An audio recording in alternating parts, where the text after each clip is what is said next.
Hello बच्चों, let's see this question. The question says that wildlife includes plants and animals only. तो यहाँ पे हमें एक स्टेटमेंट दिया गया है और हमें बताना है कि ये स्टेटमेंट ट्रू है या false. So this is a true and false type of a question. ठीक है. तो इस क्वेश्चन में जो की कंसेप्ट है that is regarding wild life. ठीक है. तो इस वर्ड का हम सबसे पहले मतलब समझेंगे. तो वाइल्ड लाइफ के अंदर क्या क्या आते हैं? वाइल्ड लाइफ के अंदर आते हैं all the organisms all the organisms that grow and live in their natural habitat. अपने natural habitat में वो रह रहे हैं. ठीक है. without any intervention of humans. ठीक है. without being introduced by the humans या disturbed by humans. so ऐसे जो बिना किसी ह्यूमन इंटरवेंशन या डिस्टरबेंस के रह रहे हैं, ऐसे सारे ऑर्गेनिजम्स इंक्लूड करते हैं इन वाइल्ड लाइफ. ठीक है.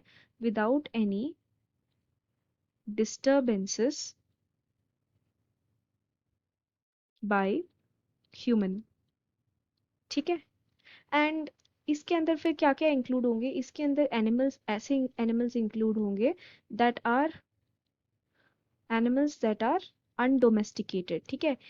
तो जो भी एनिमल्स पालतू हैं वो वाइल्ड लाइफ के अंदर नहीं इंक्लूड होते हैं. ठीक है. जो भी एनिमल्स दैट आर अनडोमेस्टिकेटेड वो एनिमल्स वाइल्ड लाइफ के अंदर इंक्लूड होंगे. ठीक है. उसके साथ साथ all the plant species, fungus, ठीक है, एक्सेट्रा, यानी कि बेसिकली सारे ऑर्गेनिजम्स. तो हम ये कह सकते हैं कि वाइल्ड लाइफ के अंदर सिर्फ प्लांट एंड एनिमल नहीं आते, सारे ऑर्गेनिजम्स आते हैं. And those organisms have to be living in their natural habitat without any intervention or disturbance by human. ठीक है. तो ये गिवन स्टेटमेंट जिसमें बोला है कि वाइल्ड लाइफ में सिर्फ plant and animal he include होते हैं, वो स्टेटमेंट हो जाता है false. So I hope you have understood it well. Best of luck.